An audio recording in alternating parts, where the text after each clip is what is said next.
Hello, good people, and welcome to Hillbilly Cat History, where today we look at Red West Shattered Loyalty. Hi, Gun. Hi, City of Angels Girl. Hi, Jeff. Thank you so much for coming. I appreciate seeing you here. We're going to get deeper into this phone call between Red West and Elvis Presley that Red recorded without Elvis's knowledge, although Elvis, he keeps hinting that maybe he does know that he's being recorded. But we're going to start out with a song. And this song is He Gave Away His Heart.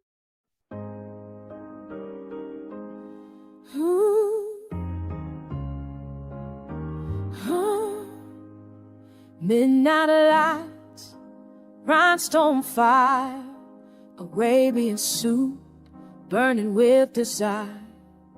He hit the stage like thunder rolls. Vegas shook and the story unfolds. Charlie's birthday, crowd went wild. He cracked a joke, then sang with style. But just before he sang Hurt So Deep, he stopped the show and made us weep. He gave away his heart, not just a song, diamonds and gold, where the love belongs. Rings and shades from the man backstage. He healed the broken, he lit the flame. Oh, he gave away his heart, and I saw it all that night. Black in hair, the man stepped near. Elvis smiled, the crowd could hear. Thanks to you, we raised the light. 17,000 hearts took flight. Then back behind the velvet door, he gave away a little more. Music ring, a boxcar shine, a suit that held his sacred time. He gave away his heart, not just a song, diamonds and gold, where the love belongs. Rings and shapes from the man backstage. He healed the broken, he lit the flame. Oh, he gave away his heart, and I saw it all that night. He didn't need applause to know his worth. He gave away his soul in Vegas mirth. Not just a king, but something more. A man who knew what hearts were for. Gave away his heart, not just a soul. Pieces of love where the brave belong. Ritual gifts from the man backstage. He saved the hurting, hid the flame. Oh, he gave away his heart, and I'll never be the same. I was there, I saw the rings, I saw the light. Gave away his heart, and it burned so bright.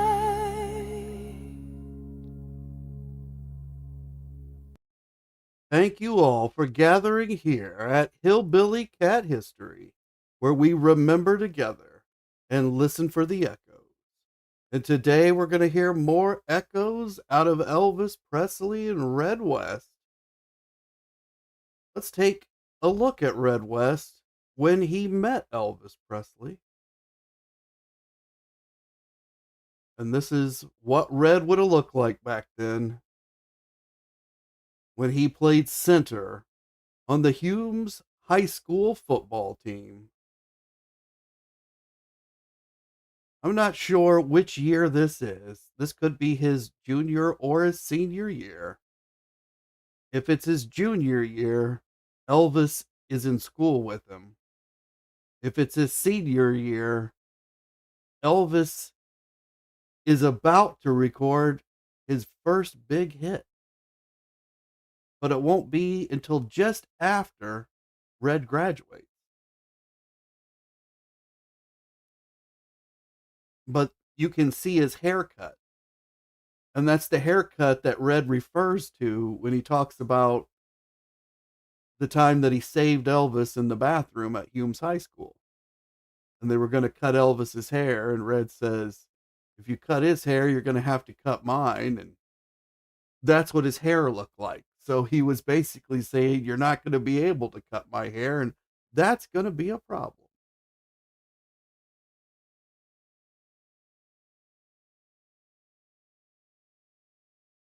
This is a picture of Elvis 2 days after the phone call that we're looking at. He's out there on stage performing. If you look closely at his left hand, you can see the TCB ring. It's gigantic, and you're seeing the side of it. You're not even seeing it from the top down view. You're seeing the thickness of that ring. You can see he's got some rings on the other hand.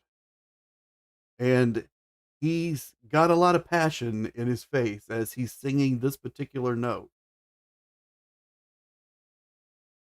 And this is the same night as the video that's playing behind it. This has a lot more clarity than the video itself. Like you can see this design on his belt. And it looks like an Indian chief's head, like an Indian chief with a headdress. And you can look at it from two different ways. He's looking straight on at you, and there's also a profile picture of it. That is really unique. I wonder if there's a third picture in there that I'm not seeing.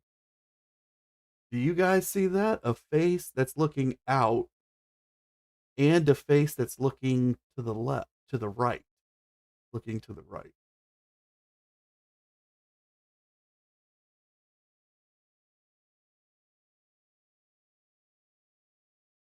And City of Angels girl says that was nice of Red to step into Elvis's defense. Yes, it was.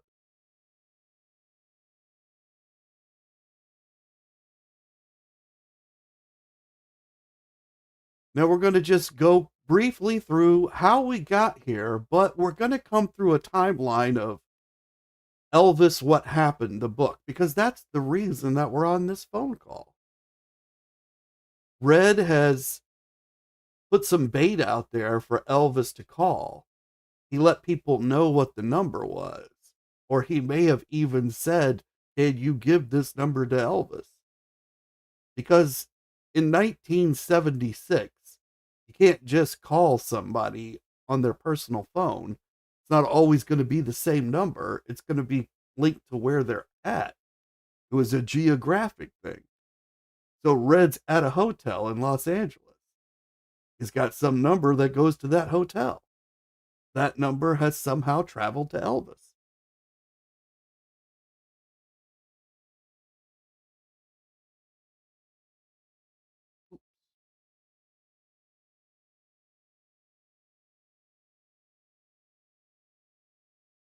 So we've got a relationship that's under strain. Long before the headlines, the bond between Elvis and his inner circle had begun to fracture silently behind the gates of Graceland. And that was in 1975. Now, the call we're talking about is in 1976. But we can trace back to at least July 13th, 1975. Something that happened because during a recorded phone call, both Elvis Presley and Red West acknowledged a harsh reality. They had not spoken openly with each other for at least a year prior to the impending events. So this was coming for at least a year when they were terminated. July 13th, 1975 is exactly 1 year before the day they were terminated. So it's not an exact date of an event, but it marks a point where these two stopped talking. But that also includes Sonny West and Dave Hebler.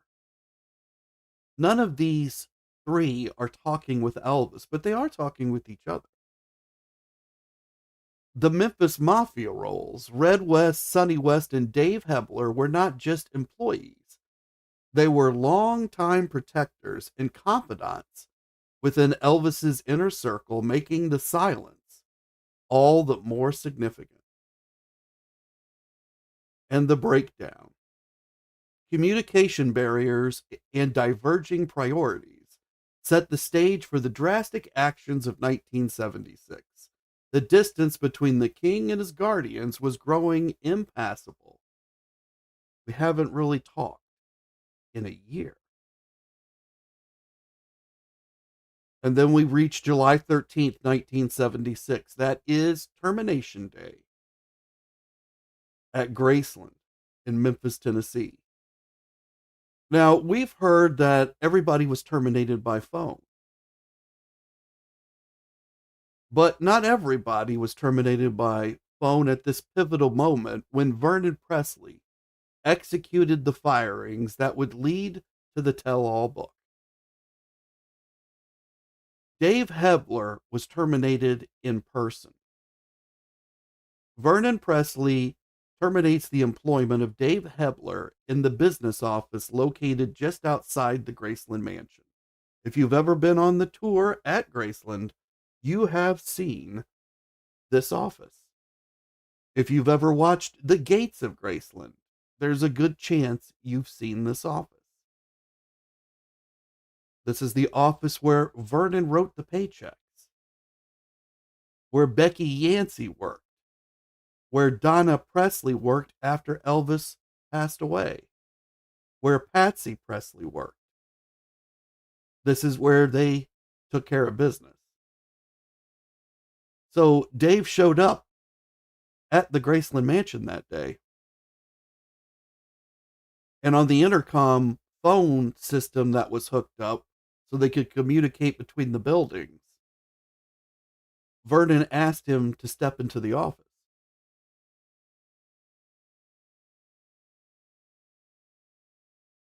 Dave took it as an insult that Vernon terminated him and not Elvis directly. And he held that against Elvis. Now, Sonny, and we haven't looked at this specific clip yet, but it's a famous one. And we'll get to it here before we're all done. But Sonny tells a story that Vernon called him and asked him to report to the business office. And Sonny basically refused. Now, Sonny doesn't quite phrase it that way, but he keeps telling Vernon that he'd rather just hear whatever it is he has to say over the phone. So Sonny pushes it, and Vernon finally acquiesces to Sonny's demand. And Sonny tells him that he's terminated. Now, we haven't really heard from Red, whether it was over the phone or in person. But it's implied that Red was also terminated by telephone. And I have to imagine he was, because I think he was in California at the time. Not positive. Maybe we'll end up hearing him say one way or the other, or we'll finally find it. But I haven't seen it yet. If you know, put it in the comments or put it in the chat. Now, the severance terms, Elvis and Vernon, they granted each terminated bodyguard. When we started into this, we'd heard that it was a week. Terminated them, they got a week's pay. Well, it turns out they got 8 days of pay, which is almost 2 weeks. So it's not double what they said, but it's, it's more than what was said. Now, the way Dave phrased it was 3 days notice and a week's pay. Well, in the business world, that's 5 days of pay plus 3 days of pay. That makes 8 days of pay. And since they weren't working, not really notice, it's severance. And I don't know exactly how Vernon paid it because depending on how you pay, it may make your taxes different. So I don't really know what they got, as a net check that they were able to use to move forward. But just for reference, Dave said that he was earning $350 a week at that time. That's before taxes. That's roughly $3,400 a week if you translated it into today's money. It's pretty good money. But there was a massive inflation economic issue at the time. Dave and the other two, they were well overextended in their credit, I'm sure, because they had spending habits that reflected Elvis's spending habits. And that's not to blame Elvis, but they shared in that lifestyle. And like many Americans, they did not plan for the future. And when the paycheck stopped, well, they got very frightened. And they felt like they were entitled to more. In fact, Dave feels so entitled that he attempts a confrontation. So just one day after the terminations, Dave Hebler attempts to force a face-to-face meeting to demand answers. His efforts are met with silence as he is unable to locate Elvis Presley. Now, it turns out that it's a little more complicated than this. Let's hear from Dave himself. Dave says, yes, I did make some money from the book, and that was my first reason for agreeing to do the project. My second reason was that the manner of our firing. I was totally upset that Elvis did not fire me in person, but rather ordered the firing and left town while his father took care of it. So Dave is really, really angry, even many years later, that he was not fired in person by Elvis. He felt like that had some kind of meaning and closure that he needed. This is kind of typical when people get terminated and they want their boss to terminate them. They want to be able to maybe scream and yell at that boss or something like that. That's why HR often terminates people and the boss possibly isn't even in the room because people have violent and crazy reactions sometimes. Now, hopefully, a good HR person's been able to assess that in advance. And if they were to assess that, they hopefully conducted the termination by phone. Now, I felt like maybe Vernon and Elvis had kind of guessed forward on the way that HR was eventually going to work. And they saw safety in uh, Vernon doing this by phone. But now it kind of looks like Sonny just didn't want to come into the office. And depending on if Red was done by a call, then maybe it's because he lives in California, because that's where he's got the job to start on his new television series, the one with Robert Conrad, Black Sheep Squadron. Let's go back to what Dave says. Dave says that for him not, and he means Elvis, for Elvis not to fire me in person after what I had done for him just didn't sit well with me. Now, what did Dave do for Elvis? Because he says what he had done for Elvis. Was that the job of protection? Had he done something specific? He doesn't say, he just says what he'd done. Now, he doesn't mention what Elvis had done for him.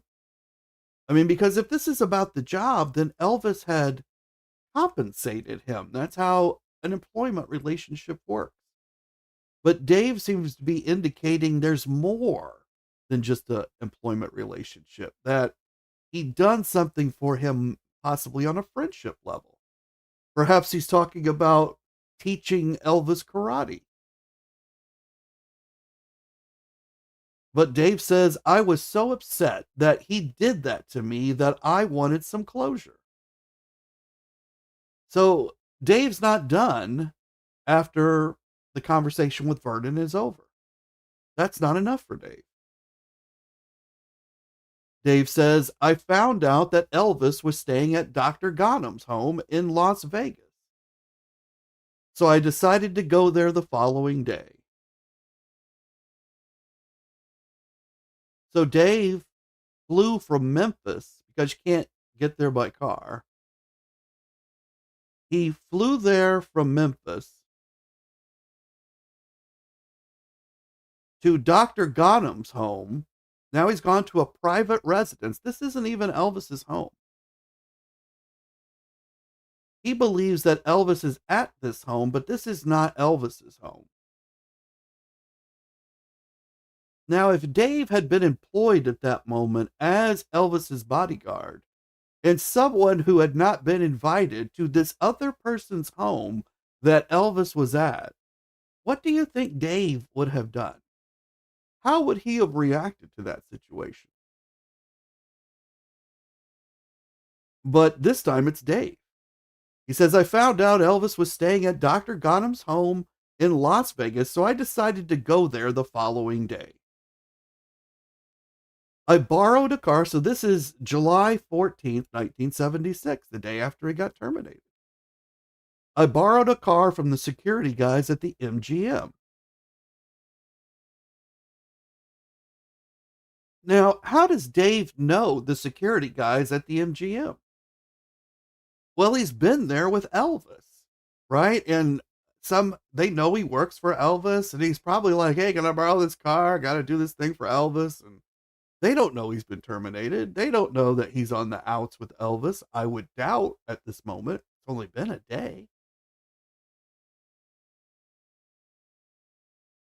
And then Dave says, I drove out to the gated community where the doctor lived.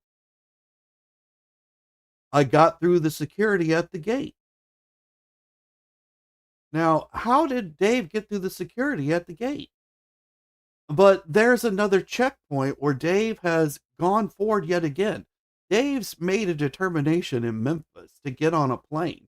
You know, that doesn't just happen. You don't just walk onto a plane.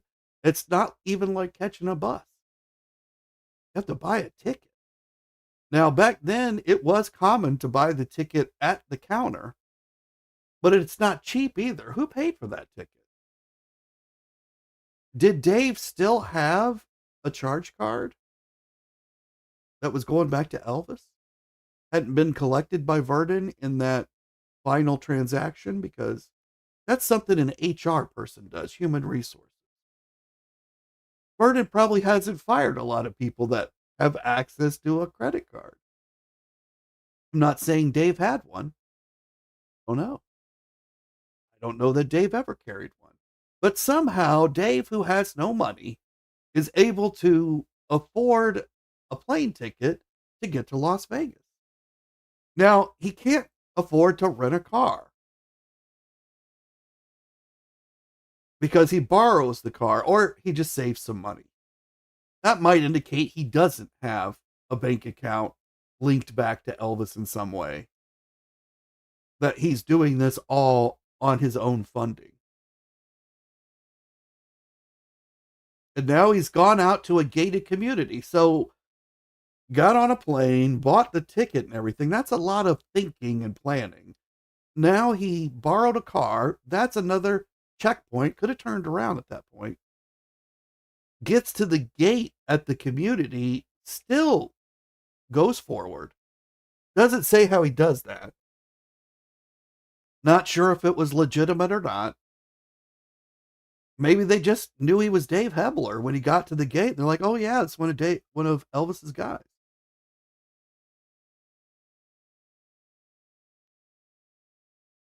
Hi, Pat. Thank you so much for coming. Hi, Deborah. Thank you so much for coming. Appreciate seeing you here.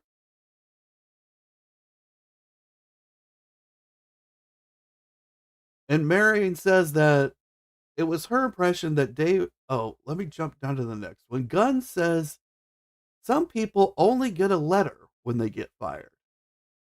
That's true. That's not as often here in America, but sometimes you show up at the doors and they're just locked. And Marion says that she can't believe that Dave mentioned this as a reason for writing the book. Why did he think that it's a must to put this in here? Yeah, this is crazy, right? Like, would you put this in your book? Does this make Dave sound better? Does this sound justified on his part?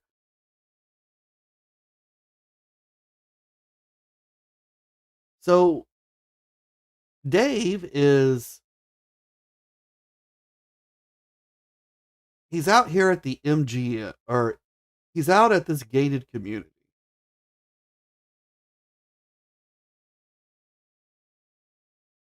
And he says, I got through the security at the gate and walked into the house wearing a gun. I was licensed to carry in Nevada. So when Dave says that he walks into the house, now this is not a house that Elvis owns. It doesn't sound like Dave knocked on the door. He says he walked into the house. He doesn't say, hey, I knocked on the door and asked if I could come in. He walked into the house.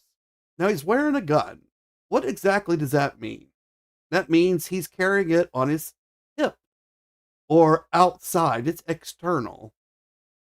It's probably in a holster, but it's very visible. They call that open carry.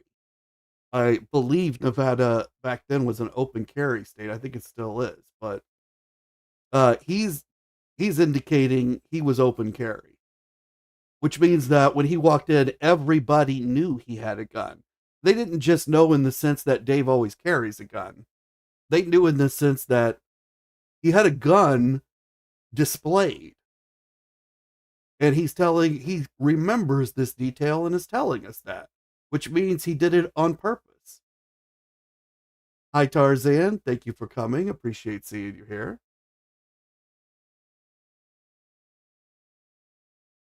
So Dave's in Dr. Ghanem's house. He's wearing a gun. And he says it scared the heck out of everyone in the house. Huh. Dave just walks into the house. He's carrying this gun. Everybody knows he's been terminated. And people get nervous about that. That's hard. That's almost hard to believe, isn't it? Like, I wonder what Dave thought would happen. And Dave says that he told them, I'm not here to hurt anyone or cause any trouble. So a man with a gun walks in the house. He says, hey, I'm not here to cause any trouble. A man who has no business in this house. He's in another person's house. It's not even Elvis's house. Hi, Elizabeth. Thank you for coming. Appreciate seeing you here. Dave says, I said to the few people in the living room, all I want is for Elvis to face me like a man and fire me to my face. He hired me to my face. He can fire me to my face. I don't want my job back. I won't take it even if he offers it to me. Where is he? So this armed, very angry man who has just walked into the house and said he's not there to hurt anybody or to cause any trouble, says he's got a beef to pick with Elvis and he wants to see Elvis immediately. But remember, he's not here to harm anybody or to cause any trouble. Even though, it's a crime to walk into somebody else's house that you weren't invited into. It's at least trespassing. And when you do it with a gun on your hip, openly displayed, that could easily be brandishing, if not armed entry. He might even be considered to be holding these people in the living room hostage.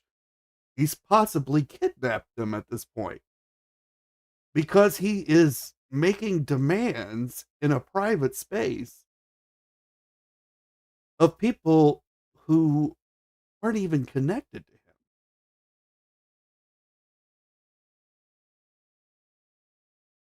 And Elizabeth says, "That's what I was just going to say. He walked in the house with a gun and wonders why everybody's worried." That's right. And he's screaming and yelling about Elvis didn't fire him like a man. I mean, he doesn't, from an objective viewpoint or from the perspective of somebody who might have been there, sitting watching this, if Dave was saying this to you, it doesn't sound rational. At least not to me. It's not rational. And the man has a gun. And he's known to be violent because that's why he's been hired. So he's got some scared people that are probably afraid to leave the room.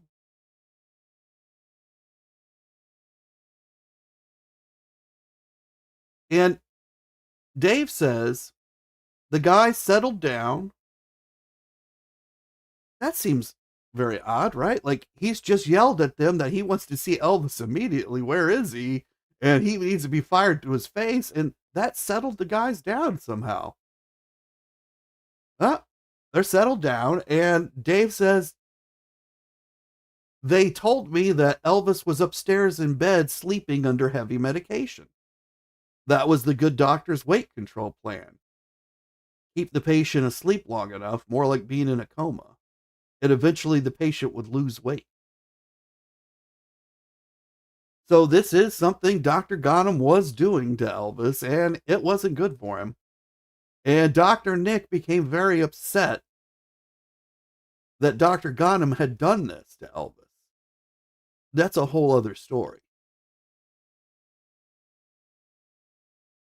Elvis has let Dr. Ghanem do this to him. These guys that are in the living room, I guess they don't understand what Dr. Ghanem's doing. Dave appears to have no idea. But while Elvis is upstairs and he's receiving this treatment that will eventually turn out to have been extremely physically deteriorating. If we want to point to something that may have accelerated Elvis's death, this is it right here. This Dr. Ghanem thing. But this story isn't about the weight control plan, but it's being referenced here. It's happening in 1976. Dave Hebler is a witness to this. Be nice if he told us who was in the living room. But Dave says that I waited for an hour to see if Elvis was going to wake up. That was an interesting hour. You could cut the tension in the room with a switchblade. I was calm as could be, however. All these people who settled down in the living room, they got a lot of tension. It's pretty thick in there, but Dave himself's pretty calm. The man with the gun and the temper, he feels, pretty calm. He's in charge here. Feels like he can handle whatever happens. He says, I just wanted to say my piece to Elvis. And he spells it peace as in P-E-A-C-E, as in the opposite of war. What he means is peace, P-I-E-C-E, or a fraction of, but he was to say his fraction. But he substitutes the word for the opposite of war. While he's sitting there with a gun, holding everybody hostage, waiting for an hour, that Elvis isn't going to wake up because he's medicated. Dave says the doctor arrived, and when he saw me, he looked like he was going to have a heart attack. Oh, the doctor comes back to his house, and here's an armed man, a very angry armed man that the doctor knows has been terminated because, of course, this is the talk of the guys in Elvis at this moment. Dave, Red, Sonny, they've been let go.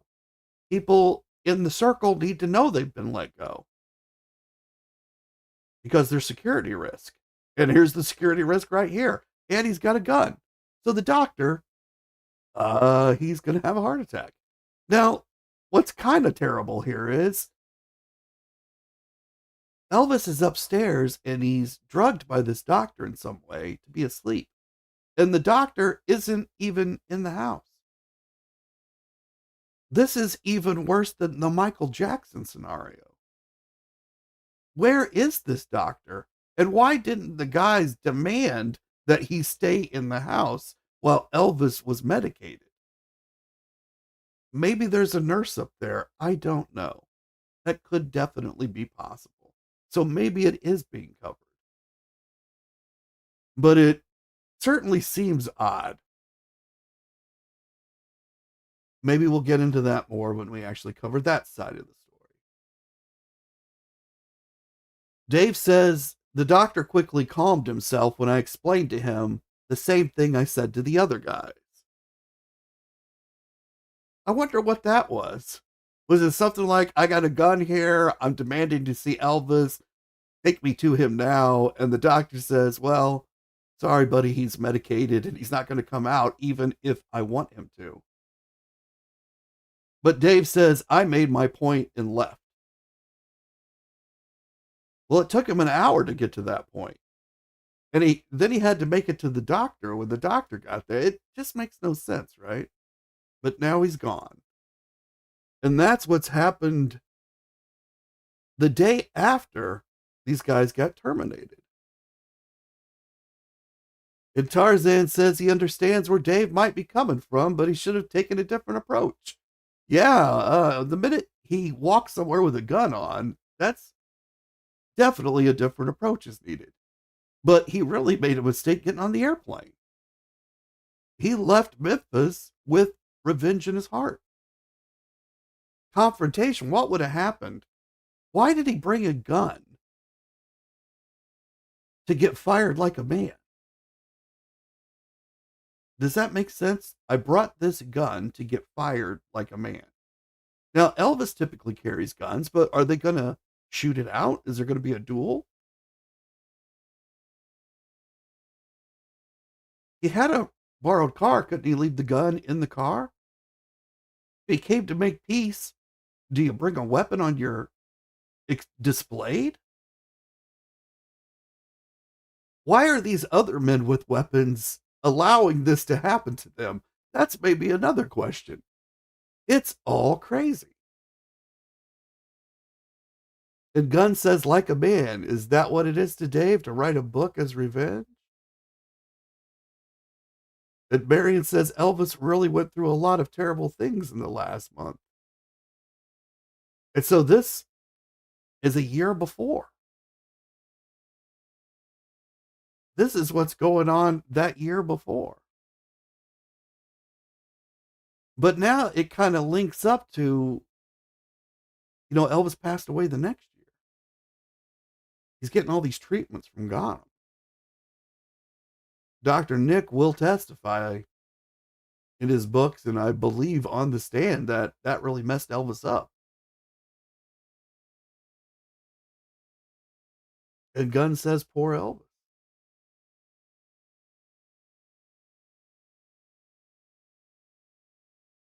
So right after this happens with Dave, that's when National Star reporter Steve Dunleavy shows up. He hears rumors of the firings and he seeks out the 3 bodyguards. He pursues a tell-all angle that would eventually become the manuscript for Elvis. What happened? Murdoch's offer, September 1976, the following month. So fired in the middle of July. By Steve's report, they're contacted sometime in August. Murdoch, who is Rupert Murdoch, he employs Steve Dunleavy and he publishes the Star magazine, or the National Star.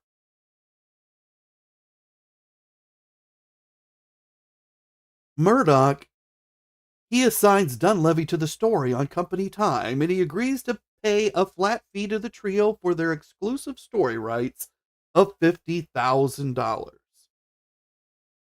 Now, Dave's going to reveal in his book, and we heard it yesterday, that they make another 1.6 cents a copy or something like that.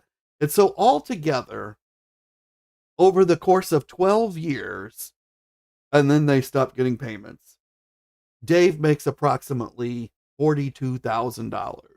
So they each make about $42,000 over the course of 12 years. 50,000 split by 3 that very first year, 1976. Probably right after October. Maybe even at the beginning to get them into this hotel.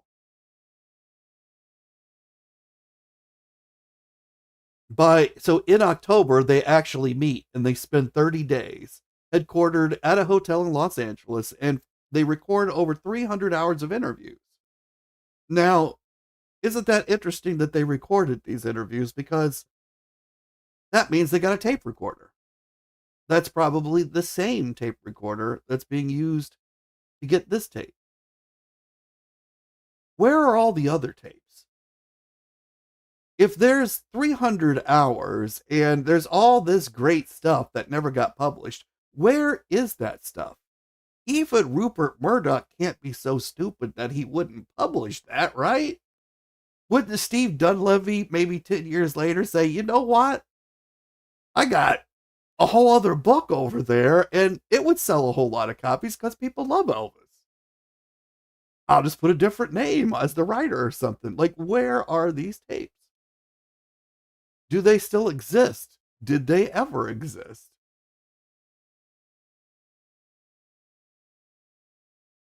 And Jeff saying that he was wondering if this was the same visit to the doctor when Jerry Schilling found Elvis lying on the floor. I'm thinking maybe it is, Jeff, but we have to line up all the timeline for that. So I can't say for certain. And Gunn says, has Dave ever explained why he went with a gun? Well, that was the explanation. That was straight from Dave. That was his story. That's it. No one ever says, hey, Dave, how come you took a gun? I guess they assumed that everybody around Elvis had guns, so it wasn't a big deal. But the fact that he makes a statement about it, says, I had it, and indicates he was displaying it. It's called brandishing. It's a crime.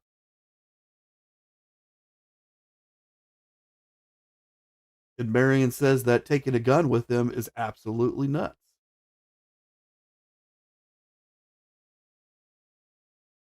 Now we've got the secret recording. That's what we're looking through right now.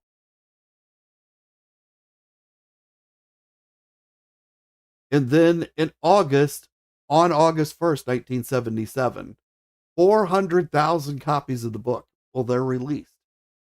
That's when they go out into the wild. People get to start buying them. August 16th, Elvis passes away. Now, it's not directly linked to this book. I kind of feel like Elvis moved on a bit after the phone call, but he couldn't have washed himself completely of it. Like, it had to still be bothering him. It's obviously bothering him on the call. He's obviously been thinking about Red. Red, who he knew from the high school days, and we saw that picture a moment ago. And on August 16th, 1977, the very day he passes away, that morning, Delbert Sonny West says he was on pills all day long, speaking just hours before news of Presley's death broke. Sonny West described the singer as heavily addicted and haunted by fear. Sonny is the first one that's broken the trust, publicly named. There's been all the rumors, it's been coming and it's been coming. But all of the press on this day agrees it's Sonny that was first. And was he really first? Well, he's mythologized as the first because The press all agrees he was first. And why does the press agree to that? Because he talked to the press. And later that day, within 6 hours of the time that Elvis passed away, Ballantine Books ordered an additional 250,000 copies that they expected to be in the stores by the weekend.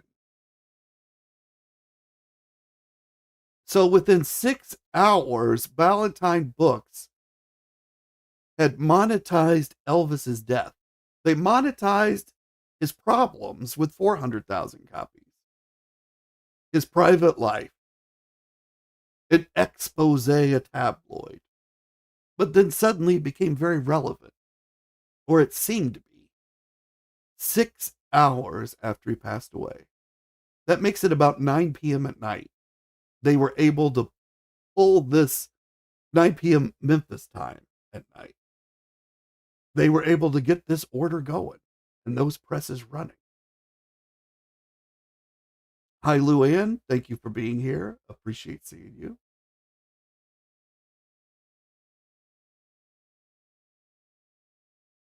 But let's step away from this look at the timeline and let's get back to this call because that's really, I know, what we want to do. Let me get this keyed up for us.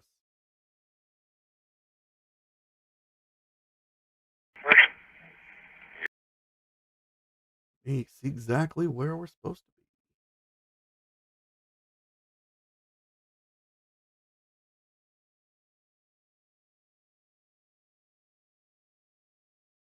Think about right here.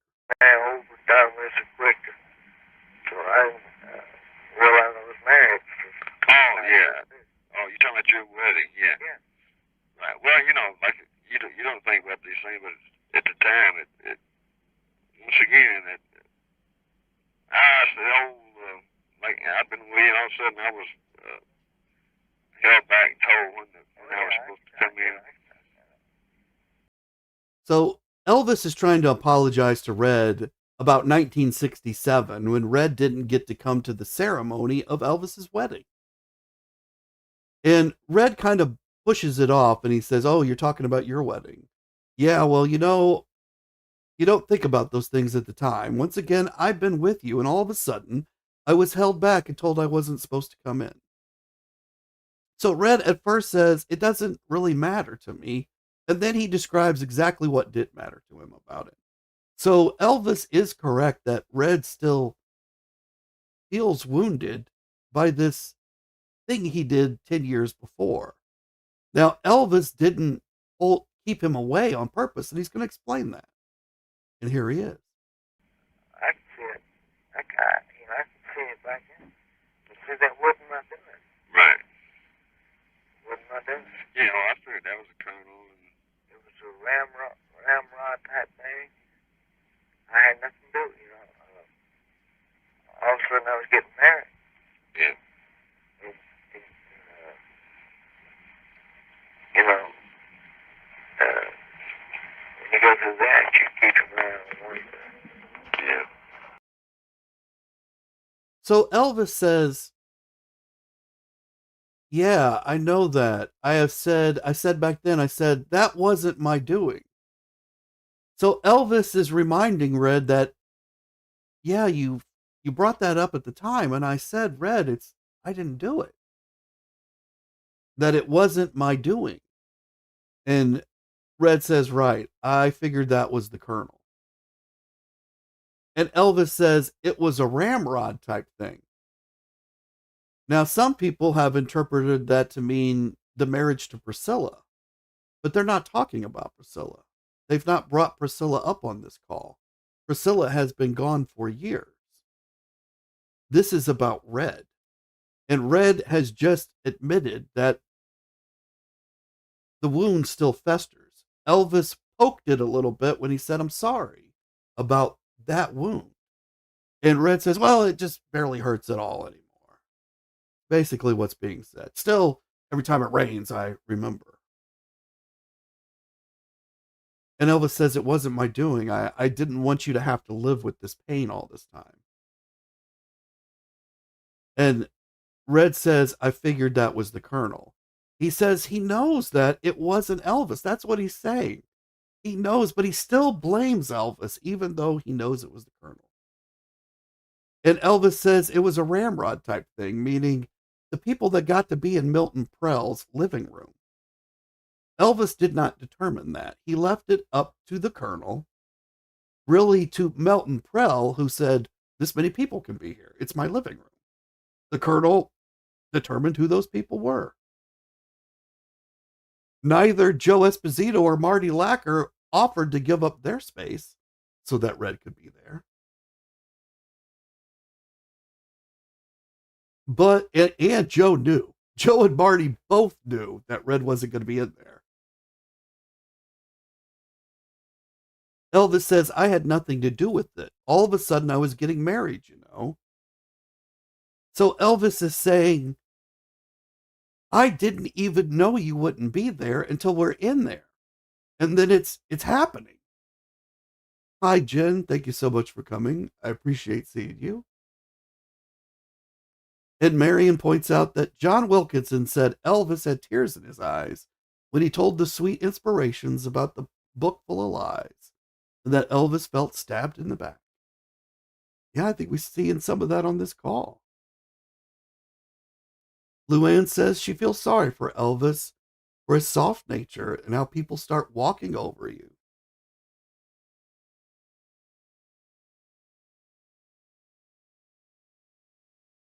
And Elvis, he says, you go through that, you keep your mind on one thing. And I think he's trying to remind Red, do you remember when you got married? Did you have your mind on anything other than your bride? Was there anything else going on for you? I mean, you were just trying to get through the day, right? And Elvis could remember that because he was there. Now he showed up late, but he was there and he made that moment memorable for Red. And he's just trying to connect to Red and saying, I was concentrated on getting married.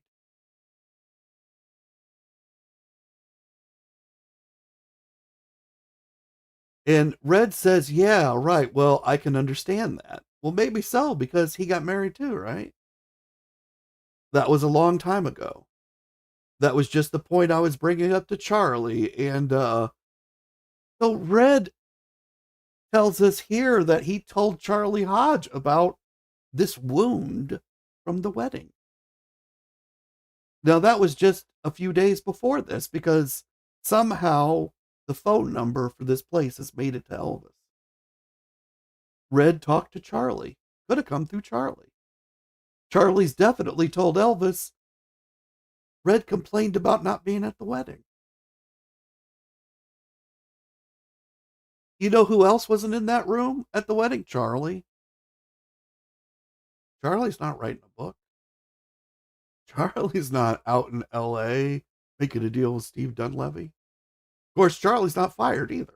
Charlie's been talking to Elvis for the last year.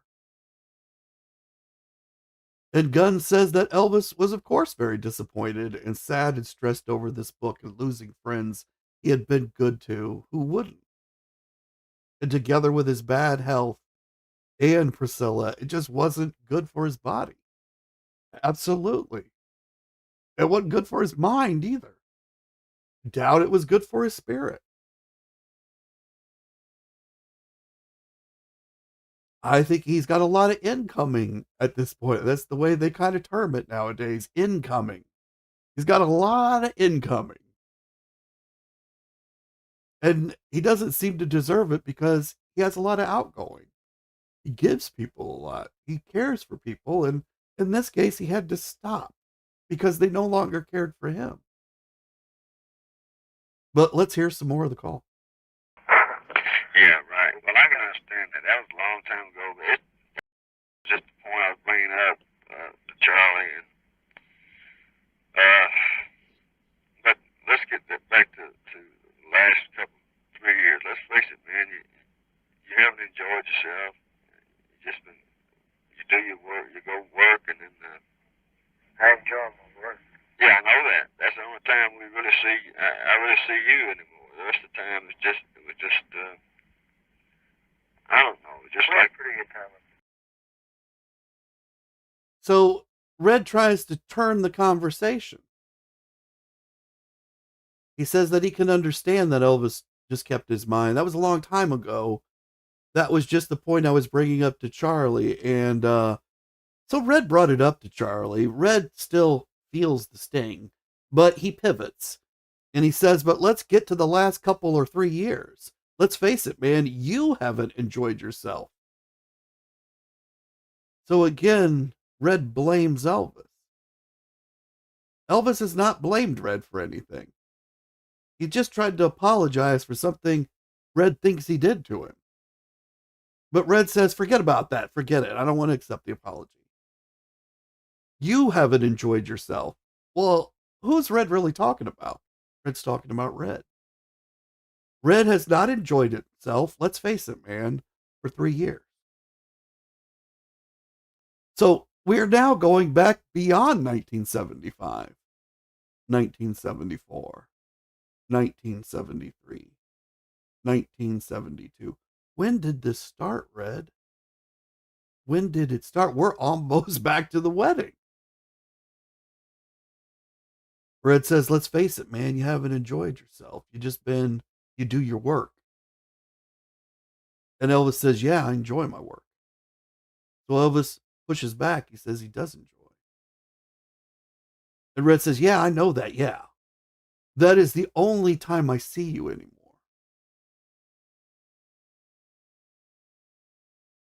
Red, he names the ache. That they don't spend time together anymore. That they don't feel like friends anymore. That they are not friends. That's the way Red sees it. They're not friends because they don't spend it. The only time he sees Elvis is when Elvis is working. Now, again, I don't know. Red, where do you live? Do you live in California? Do you live in Memphis? I can't tell you guys that right now because I just don't know. But it feels like Red has a house in California. Because if he had a house in Memphis, wouldn't Elvis know that he sold it? How could Elvis not know he sold a house in Memphis?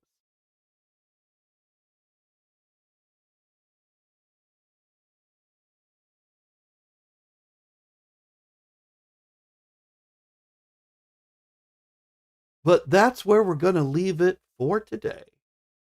Because we have reached the hour. And I want to thank each and every one of you for spending your time here today. And you all keep on taking care of business. This is Elvis's Heart's Desire.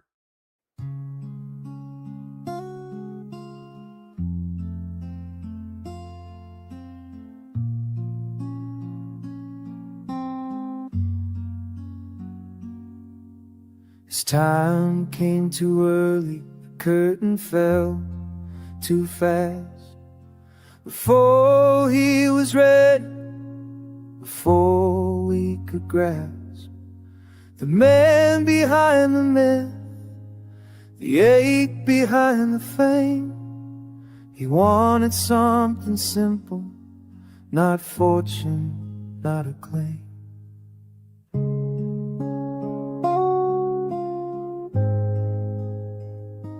'63, the threats came down like rain. He spoke of love, not fear, through the shadow and the strain. I wanna live to be old, he said with quiet grace, to remember her love and see our children's face. He didn't ask for gold, didn't dream of a throne. He wanted a family, a place to call home, to be a good man with a heart that could rest, to know he was loved and he'd given it his best.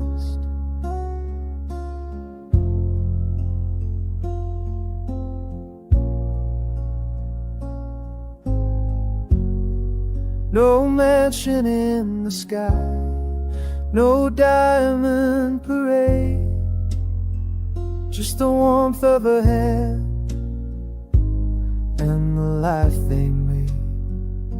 A whisper of laughter, a child's sleepy sigh, that was the dream he carried inside.